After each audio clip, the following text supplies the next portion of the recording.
Hey guys, hope all of you are doing well. So, today we will be discussing the history test that was conducted on the Himalaya portal. I'll be dealing with the first 16 questions. These 16 questions are mostly from the policies and administrative part of British in India. So, how we'll be dealing with it is I will go through all the acts and policies that was formulated one by one. Later, we can see the questions and the answer to them. Clear? So, let us begin. Before that, we know that the English East India Company, a private company, came to India for the purpose of trading. Later on, we see that they engaged themselves in many wars and battles, such as the Anglo Maratha Wars, Anglo French Wars, Anglo Mysore Wars. All this was done so that they get more and more territories, and slowly they entered to the foray of administration as well. Okay, so two important battles, that is Battle of Plassey and Battle of Buxar 1764, cemented the hold of English East India Company in India. It made them very powerful. Those two battles proved that the British would colonize India for many centuries. Okay, one of the outcomes of your Battle of Buxar was the system of dual government that was introduced by Robert Clive, wherein all the responsibilities was given to the Indian emperors, right? But the British enjoyed the actual power. The powers were vested within the East India Company, but for the people of India, the face shown was of the emperors or the kings of the country. In this way, the British were not directly answerable to whatever was happening in the country. So after Battle of Buxar, we saw that the English East India Company went into bankruptcy. So in general, the company came for the purpose of trade, right? One of the main clauses of the company was no other company from British, that is from Great Britain or United Kingdom, no one else apart from EIC should get the opportunity of trading in India. So we call that as monopoly. EIC has complete monopoly on trade in India. So it is like telling in our country, that is in India, apart from Airtel, no other SIM card facility should be allowed. When you do like that, it is called as monopolizing. Okay, so EIC had the monopoly of trade in India. This was given by the British Parliament. Clear? Even then, the individuals, that is the private individuals of the company means there were many people working in it. So there were some private individuals who were indulging in private trade. Okay, so when you do private trade, the profits will be taken by the individual and not by the company. Clear? This resulted in some losses for the company because they were not making enough profit. Thus, they filed for bankruptcy. Bankruptcy meaning they are telling that they do not have enough money left in the company. Even today we have, right, IBC, Insolvency and Bankruptcy Code. What does it tell? So, insolvency is for a person. See, Vijay Mallya, you can call him as an insolvent because he is telling he does not have enough money. Whereas Kingfisher as a company is still running. So Kingfisher is not telling they don't have money. Clear? We saw many banks that filed for bankruptcy. So if a company is telling they do not have sufficient funds to move ahead, then we call it as bankruptcy. Understood? So because this is a company, EIC, they've told they do not have money. Whom they will approach? Obviously, they will go to their own country's government. Now what the country's government, that is what does the Britain Parliament do? They were also waiting.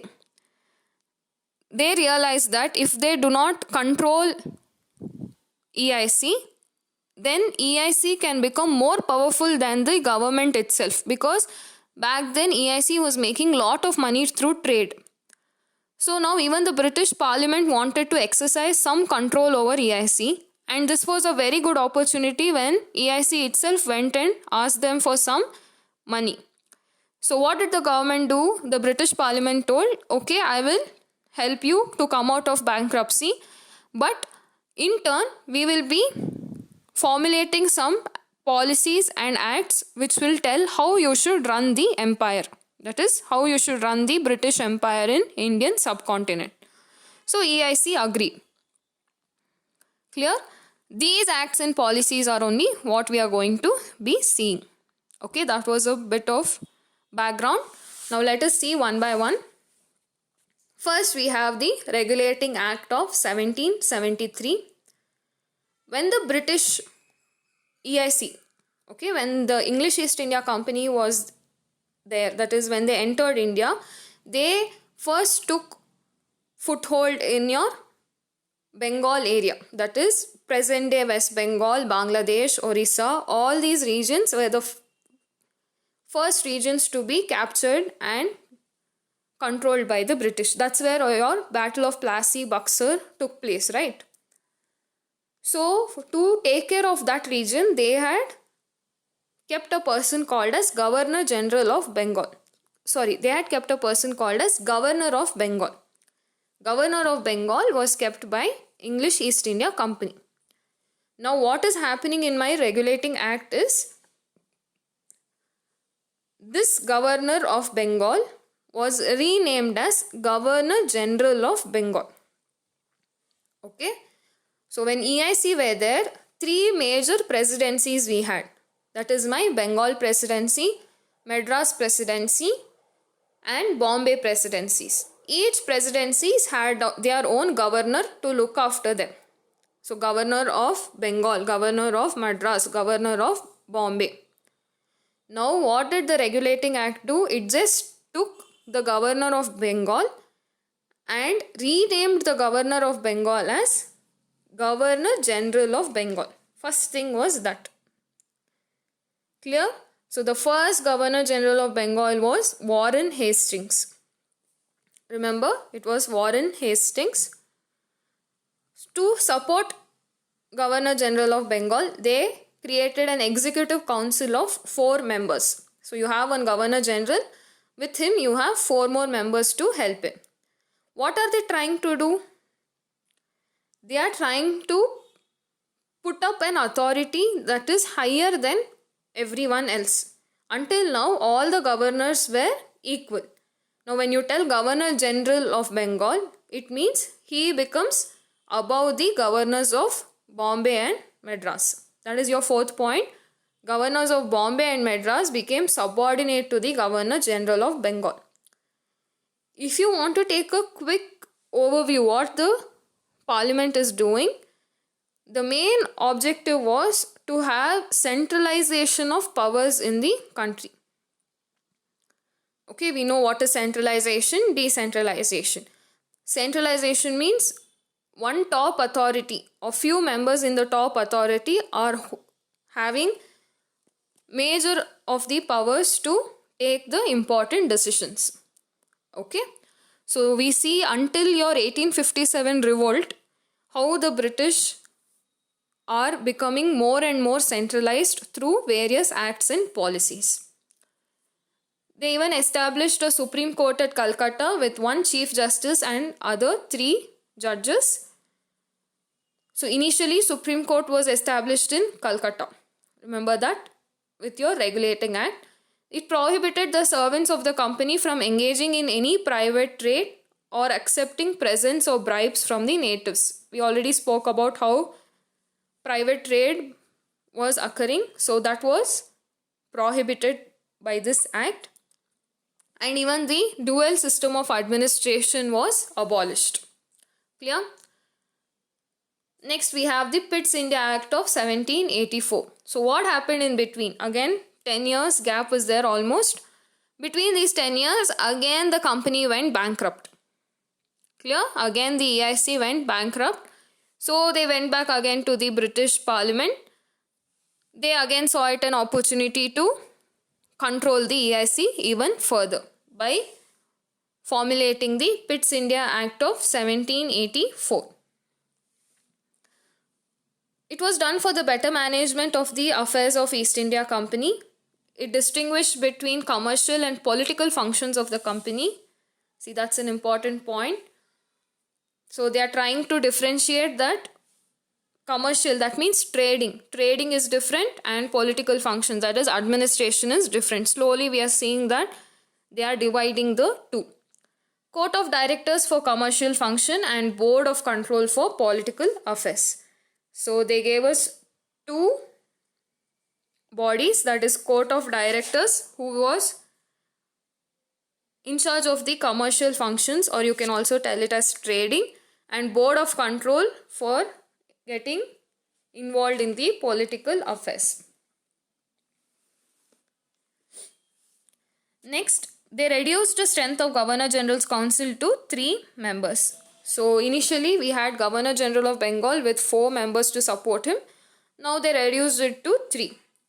It placed the Indian affairs under the direct control of the British government. So from EIC, it went to the control of British government.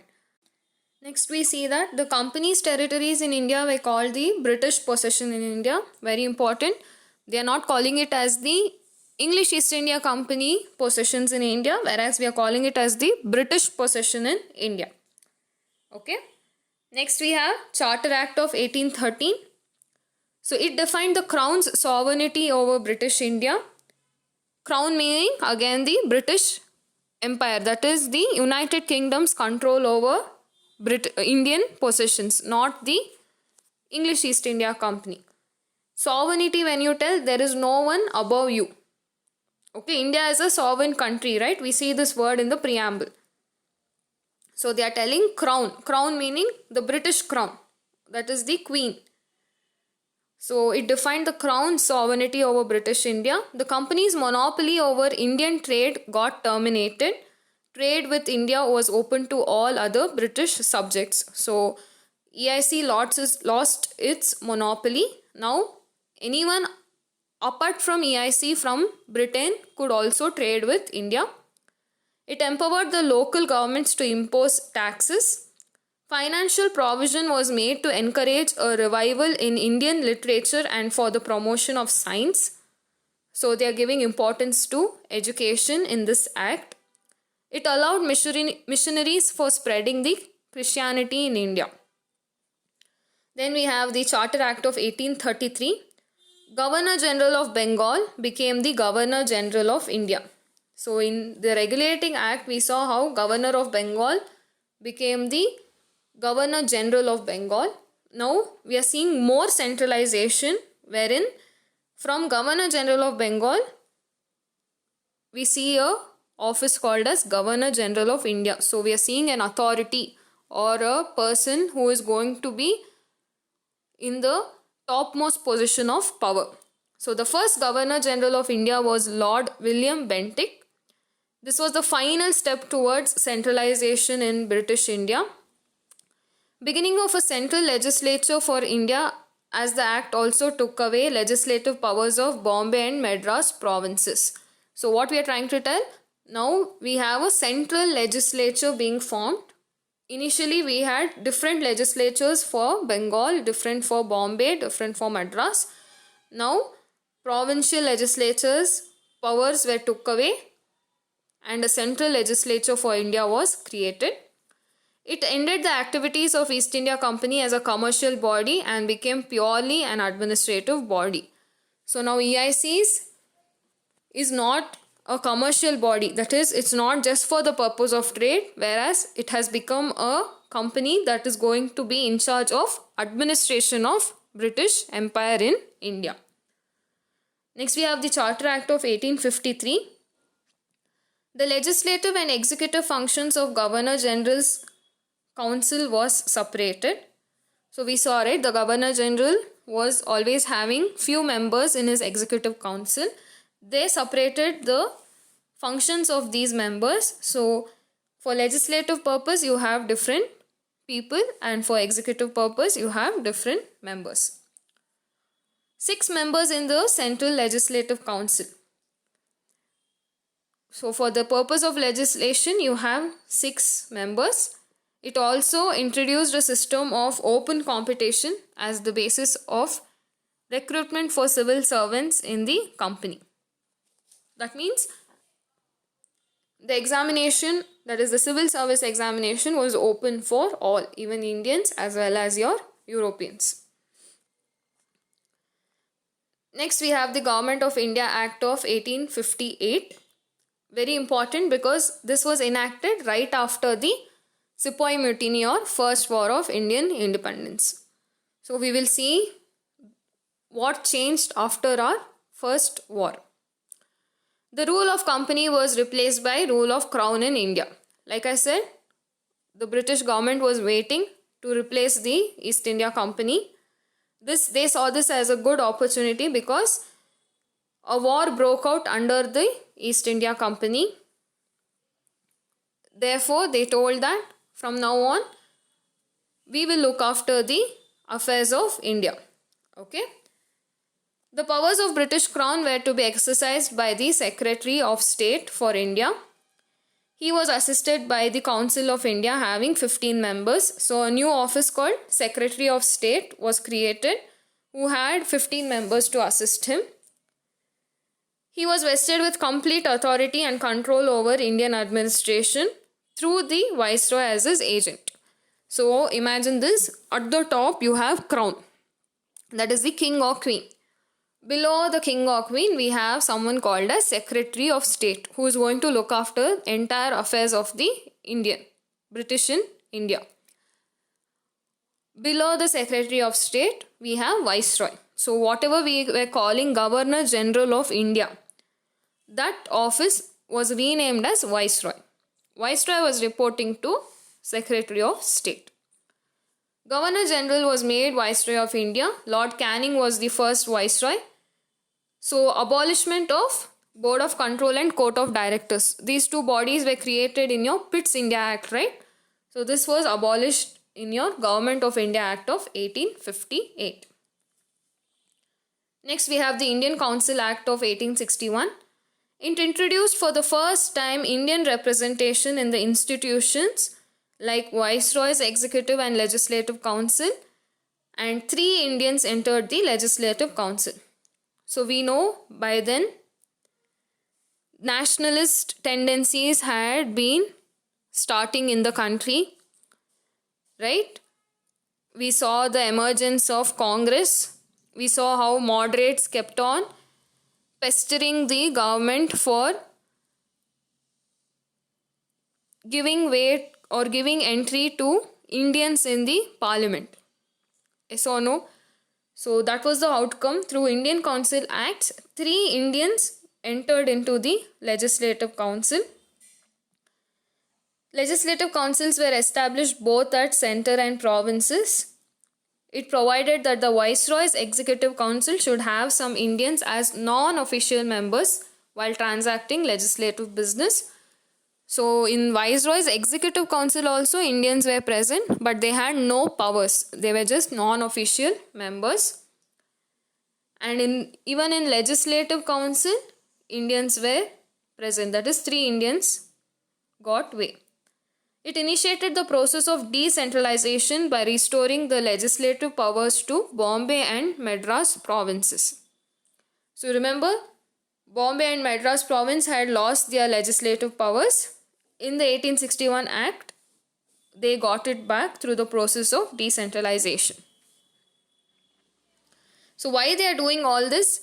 The major tune of the 1857 revolt was that even though the soldiers, that is, it happened in Delhi, right?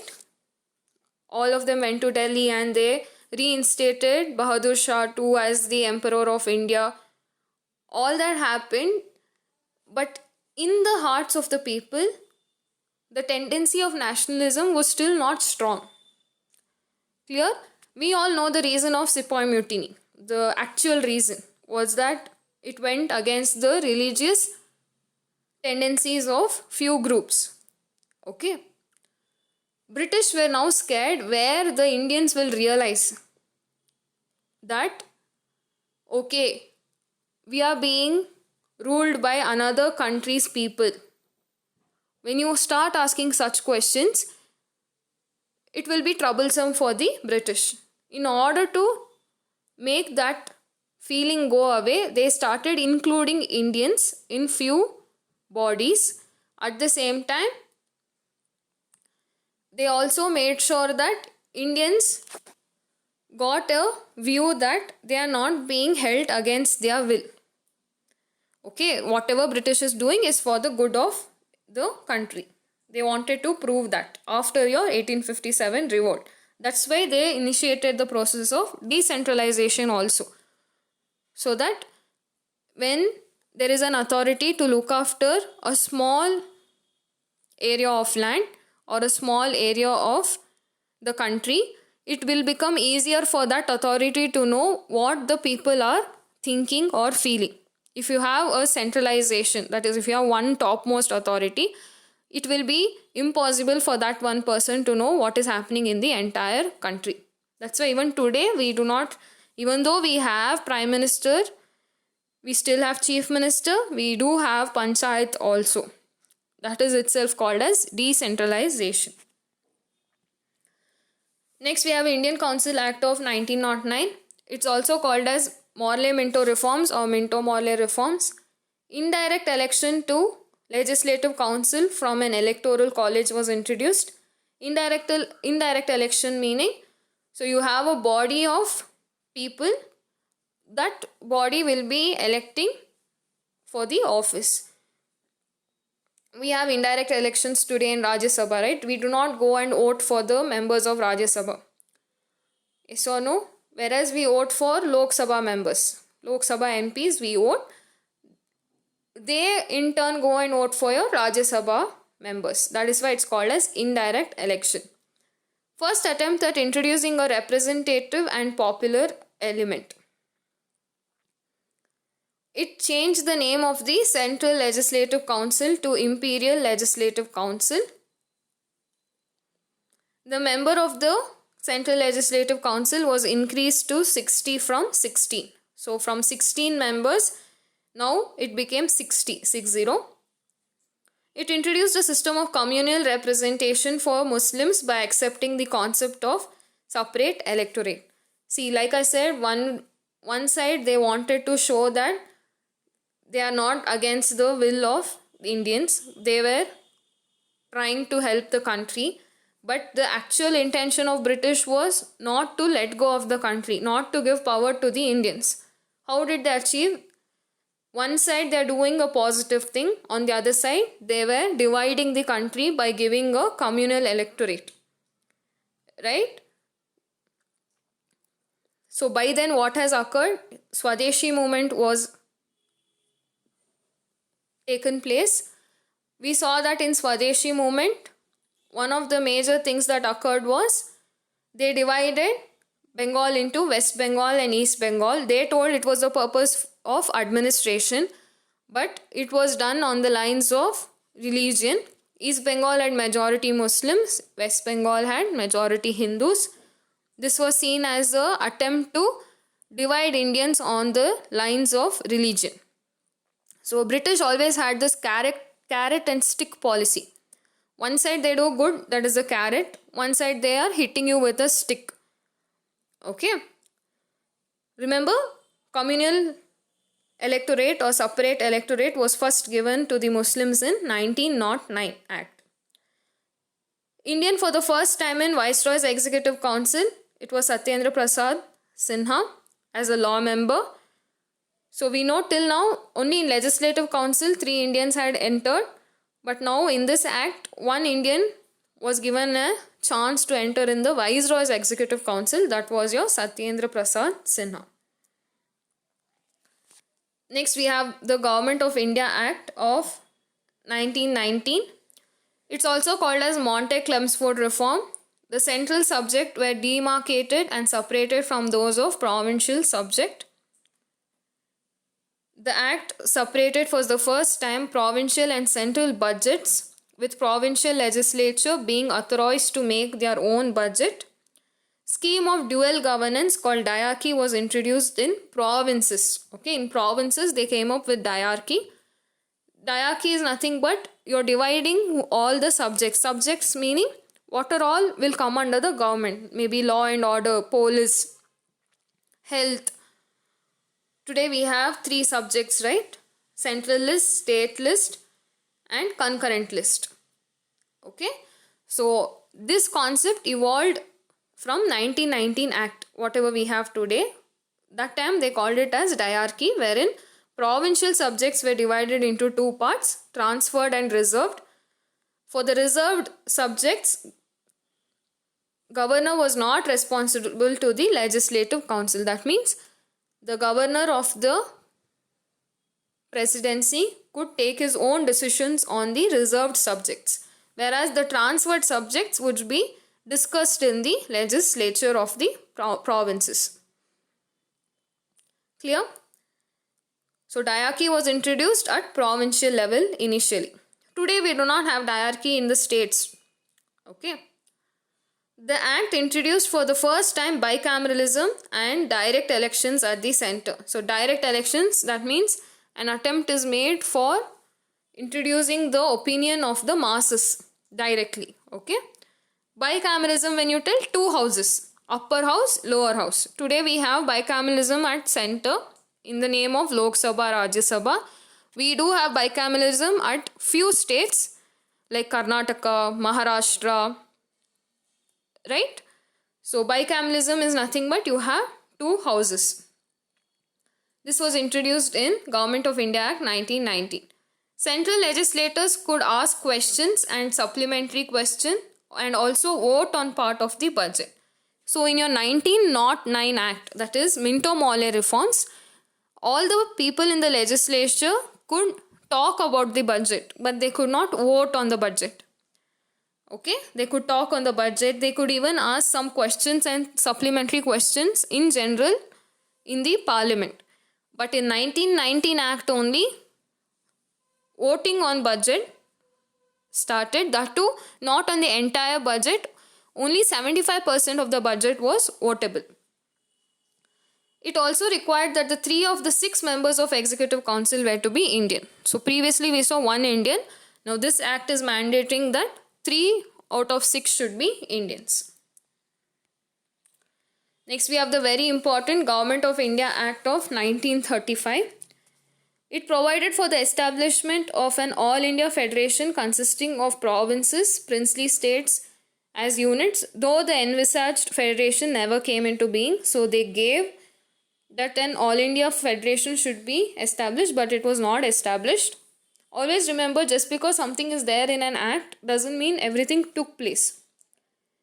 Clear? Even today we have many acts by the government, but does not mean every point of the act is being implemented accurately. 3 list. The act divided the power between center and the unit into items of 3 lists, namely federal list, provincial list and concurrent list.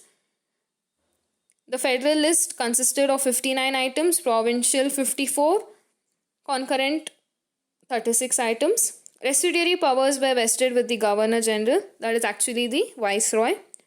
It abolished diarchy in provinces and introduced provincial autonomy.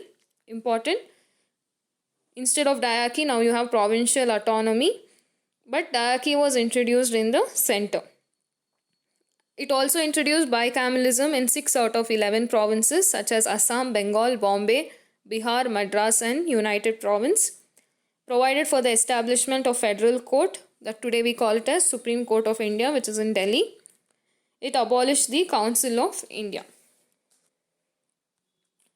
Last we have Indian Independence Act. It declared India as the independent and sovereign state, established responsible government at both center and provinces. Responsible government meaning election, direct election was taking place at both government and provincial level, central government and provincial level, designated Viceroy of India and the provincial governors as the constitutional, that is the normal head. It assigned dual functions to the Constituent Assembly and declared this Dominion legislature as the sovereign body.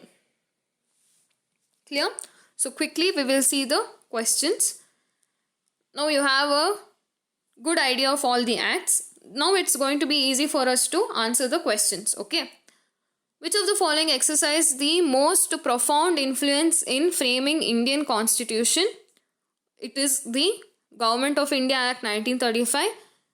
Major portion of the Government of India Act has been taken directly or indirectly in framing the constitution of the country. The first attempt to introduce a representative and popular element in the governance of India was made through. So this is debatable because in Indian Council Act 1909, indirect election was given a yes. But in the Indian Council Act of 1919, we see direct elections took place. So I would prefer to go with option D. That is Indian Council Act or Government of India Act of 1919. Clear? Which of the following act introduced communal electorate in India? We all saw it. That is your 1909 Act, Minto-Morley reforms. By virtue of which act diarchy was introduced in India? Government of India Act of 1919. So how to remember 1919? Double, the same number is repeated twice. Diarchy, di means double, right? So you can just have an idea of diarchy introduced in 1919. But where it was introduced, say the question was, diarchy was introduced in India at center. If the question was specific telling at central level, then it is 1935 Act. But in general, first time diarchy was introduced in 1919 Act, that too in the provinces. Okay. The instrument of instructions contained in the Government of India Act 1935 has been incorporated in the Constitution of India in the year 1950 as directive principles of the state policy. That is the right answer. Monopoly of Indian trade of East India Company was abolished by 1813 Charter Act. We saw this. So they have asked you to chronologically arrange the following acts.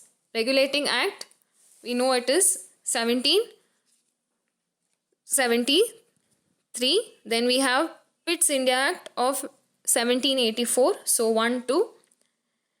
See here, even though I don't know about 3 and 4, say I'm confused or because they have not specified the year, with just knowing 1 and 2, I can come to the right answer, right? Because only option A is starting from 1 and 2. None of the other options have this sequence going on. So option A. So don't be in the mindset that, okay, Charter Act, we have multiple Charter Acts. Indian Council Act also, there are more than one. They have not mentioned the year. So maybe the question is wrong. Don't ever think like that. You know Regulating Act is first, you know Pitt's India Act is first. So 1 and 2 comes first. Apart from that, even though you don't know, you know that there's no other option with the answer 1, 2 in the beginning. So you have to go with option A. Elimination technique is very important for this exam. Consider the following statements. The objective of Montague-Chelmsford reform of 1919 was to give power to the local government, to establish diarchy in provinces, extension of provincial government. So I know for sure 1919 means diarchy came in provinces. 2 is right. I'll remove 2. If I remove 2, that is B option does not have the statement 2. So B is out of the question.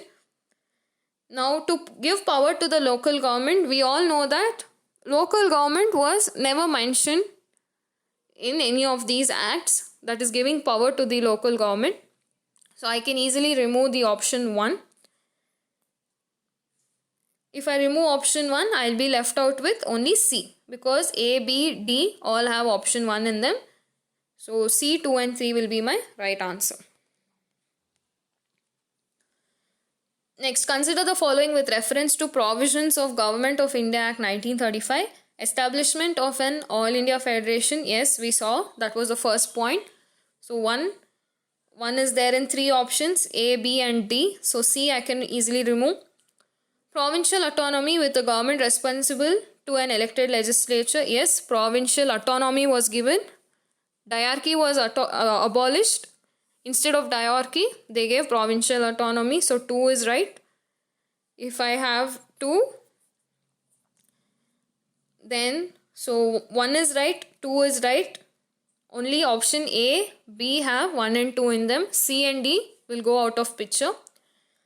Last one is redistribution of provinces and the creation of 2 new provinces. This we did not see in 1935 Act. So 3 is the wrong statement. If I remove 3, I will be left out with only option B, 1 and 2. See how I am seeing the options after every statement. Okay, that is very important. Say my third statement, that is redistribution of provinces and creation of 2 new provinces, was my first statement. Then I know for sure this point is wrong. Just keeping this statement, I should see how many options I can eliminate. Sometimes all the 3 will go and you'll end up with the first right answer in the very first statement itself. You need not even go and see 2 and 3. Sometimes you have to go to the second statement because maybe 2 options were striked off. Okay, so every statement, please go and check the options. With reference to the colonial period of India, trade monopoly of East India was ended by 1813 Act. It's a question that is repeated because it's very important. It has been again repeated in both UPSC, KPSC. Consider the following statements with reference to provisions of Minto-Morley Reform in colonial India. Minto-Morley Reform Act raised the additional number of people in central legislature. Yes. It introduced the principle of communal representation in the legislature. Yes, we saw that Muslims got a separate electorate. It empowered the legislation to discuss budget and to move resolutions on it. Yes. I told you, budget discussion was allowed in your 1909 Act itself. Only voting on budget was given in my 1919 Act. So all the 3 statements are right. 2 independent states of India and Pakistan were created by the Indian Independence Act. That is the final act.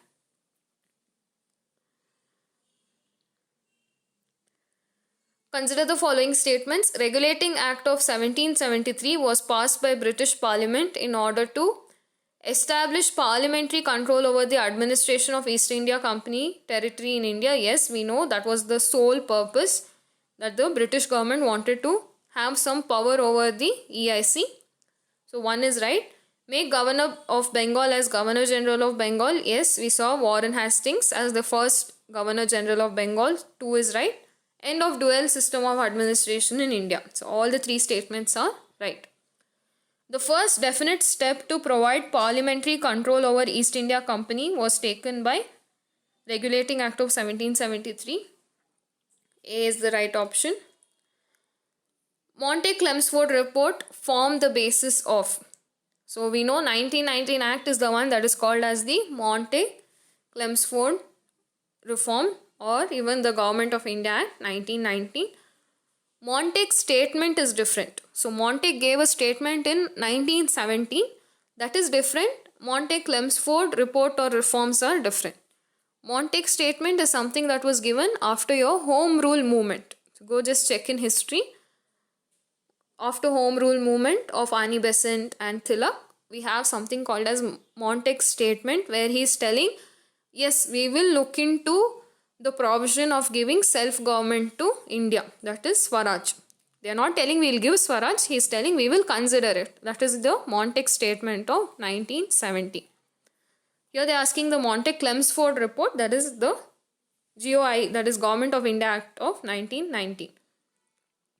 Consider the following statements about Charter Act of 1830. It ended trade monopoly of East India Company in India except for trade in tea and trade with China. Yes. It asserted the sovereignty of British Crown over the Indian territories held by the company. Yeah. British possessions of India. We saw that. Revenue of India were now controlled by the British Parliament. There was no such provision in the Charter Act of 1830. So third option is wrong. If I strike out 3 from the options, I'll be left with A. So A is the right answer. Thank you. So we'll see the remaining questions in the next session. I've covered the first 16 questions. If there's any changes or any doubts, please leave in the comment section below. I'll try to incorporate it in the next session. Okay. Thank you. All the best.